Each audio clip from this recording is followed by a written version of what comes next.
اب ایک حدیث اور سن لیجئے رسول اللہ کی، یا رسول اللہ پوری امت میں آپ کو سب سے زیادہ محبت کس سے؟ اب یہ وہ عقیدے والی حدیثیں نہیں آ رہی، سب سے زیادہ محبت آپ کو کس سے؟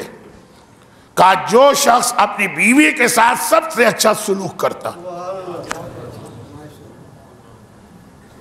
پتہ نہیں کیوں پنجاب میں ایسے آدمی کو کہا جائے گا زن مرید، جورو کا غلام، ماں بہنیں زندگی ایسے آدمی کی ذکر کر دیں گی۔ پیغمبر کہتے ہیں بہت اہم ایک، اچھا چلے یہ حدیث کا تعلق ہے میرے موضوع سے، یہ حدیث کے ساتھ ایک حدیث اور سن لیجئے اور پھر میں پہلی حدیث کو مکمل کر کے آج کی تقریر ختم کروں۔ پیغمبر، یا رسول اللہ آپ کو اپنی امت میں سب سے اچھا کون لگتا؟ کہا جو اپنی بیوی کے ساتھ اچھا سلوک اور رویہ رکھتا۔ اور پھر وہ حدیث آگے جس میں 4 باتیں ہیں، ممبر سے 3 پڑھی جاتی ہیں۔ استاد حسین انصاریان نے پوری حدیث اپنی کتاب میں نقل کی۔ رسول فرماتے ہیں یہ ربیع الاول کا مہینہ بھی ہے، پیغمبر کی ولادت کا مہینہ، ہجرت کا مہینہ، تو پیغمبر کا بیان اور آخری امام اور آخری رسول کے حالات بہت میچ کرتے ہیں۔ پیغمبر فرماتے ہیں کہ جبرائیل جب میرے پاس آتے ہیں 4 چیزوں کا اتنا حکم دیتے ہیں کہ مجھے لگتا ہے کہ یہ قریب لازم اور واجب ہونے والی ہے۔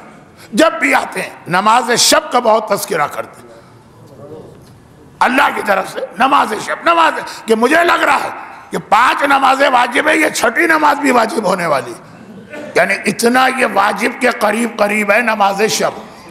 اور دوسرا مسواک، دانتوں کی صفائی، اتنا تذکرہ کرتے ہیں کہ مجھے ایسا لگا کہ جیسے وضو واجب ہے تو مسواک بھی واجب ہونے والی ہے۔ تیسری چیز پڑوسی کا حق،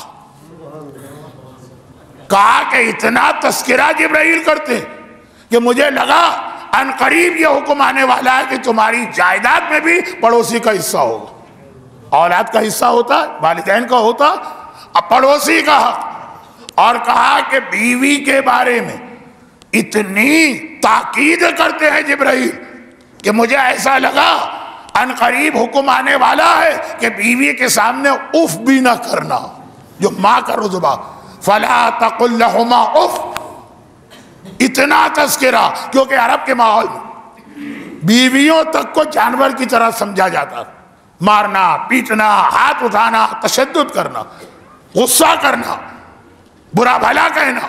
جیسے بکری آپ کے سامنے آ جائے، آپ بکری کو 2 گالیاں بھی دے لیں تو کوئی آپ کو نہیں برا بھلا کہے گا، وہ تو بکری۔ عرب میں عورت کا یہی سٹیٹس تھا، اسلام نے عورت کو عزت دی بحیثیت بیوی بھی، ماں کے طور پہ تو دی عزت، بیٹی کے طور پہ تو دی عزت، یعنی جتنا رسول اللہ نے خدیجہ طاہرہ کا تذکرہ کیا اپنی زندگی میں، اتنا نہ کبھی اپنی ماں آمنہ کا ذکر کیا، نہ اپنی بیٹی فاطمہ کا ذکر کیا۔ فاطمہ کے لیے 3-4 حدیثیں، لیکن خدیجہ بار بار ذکر کر رہے ہیں۔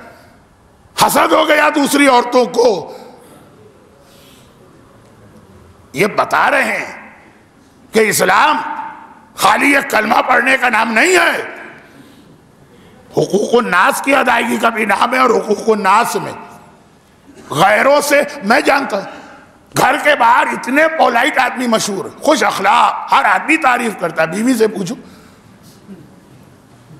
یا ہاتھ اٹھا دیا، یا گالی دے دیا، غصہ کر دیا۔ 2 ایسی شخصیتیں جن کے بارے میں ایک لفظ اسلام میں آیا جو لوگ قبول نہیں کرتے۔ ابھی میں کیونکہ یہ اعلان ہو گیا اس لیے جملہ کہہ رہا ہوں۔ پہلا عشرہ میں نے ٹورنٹو میں پڑھا، کینیڈا، دوسرا عشرہ مسیساگا میں پڑھا، کینیڈا، تیسرا عشرہ مونٹریال میں پڑھا، وہ بھی کینیڈا۔ تینوں عشروں میں یہ بات مجھے پڑھنا پڑی، لیکن وہاں لوگوں نے قبول کیا، اس لیے کہ وہاں کی حکومت کا قانون ایسا۔ میں نے کہا قبول کیا تو فائدہ کیا، اگر قبول کیا حکومت کی وجہ سے، قبول کرے اللہ اور رسول کی وجہ سے، تو ثواب تو ملے گا نا کم از کم۔ 2 چیزیں، نمبر 1 محبت، اخلاق وہ اپنی جگہ، کہا بیوی کو عزت دو، ایک چیز رسپیکٹ ہوتی ہے، مولانا محبت تک تو سمجھ میں آ رہا، عزت بیوی کو دے جی. اور دوسرا اولاد. بہت چھوٹے لگتے ہیں بچے, پورے جہاں بھر کا غصہ آ کے ہم گھر میں بچوں پہ نکالتے ہیں. بچوں کو عزت دو, عزت یہ لفظ ہے روایت میں. بیوی کو عزت دو, اور محبت تو اپنی جگہ, سلوک تو اپنی جگہ, انسان سمجھو. یہ دو جملے لوگوں کی سمجھ میں نہیں آتے ہیں. ایک شیعت پر اعتراض ہے, ایک اپنے مومنین کا. ہمارے یہاں مسئلہ ہے کہ غصے کی حالت میں طلاق دی جائے تو طلاق غلط, بہت غصہ کرو. وہ علماء تفصیل بتائیں. غیر کہتے ہیں کہ طلاق تو دی ہی غصے میں جاتی ہے, پیار محبت میں کون طلاق دیتا. کہتے ہیں یہ مسئلہ تو ہماری سمجھ میں نہیں آتا. اور اسی طرح یہ غیروں کا اعتراض. اپنے یہاں کا مسئلہ کہ اگر اولاد کوئی غلطی بھی کرے اور اسے سزا دینے کا حق ہے تو شرط یہ کہ غصے کے عالم میں سزا نہ دو. تو سزا تو دی غصے کے عالم میں جاتی ہے. غلط فہمی ہے. نہ بیوی سے غصہ جائز ہے نہ اولاد سے. میں نے یہ جملہ اس لیے کہا کہ باقی لوگوں سے تو پتہ ہے لوگوں کو کہ اسلام میں غصہ حرام, مگر وہ ذرا سا مسئلہ گھر میں بھی لائی. تو بہترین مومن کون ہے؟ رسول اللہ کس سے محبت کرتے ہیں؟ جو اپنے گھر والوں کو عزت دیتا, خاص طور پر جن کو وہ چھوٹا سمجھ رہا. برحمتک یا ارحم الراحمین وصلی اللہ علی محمد و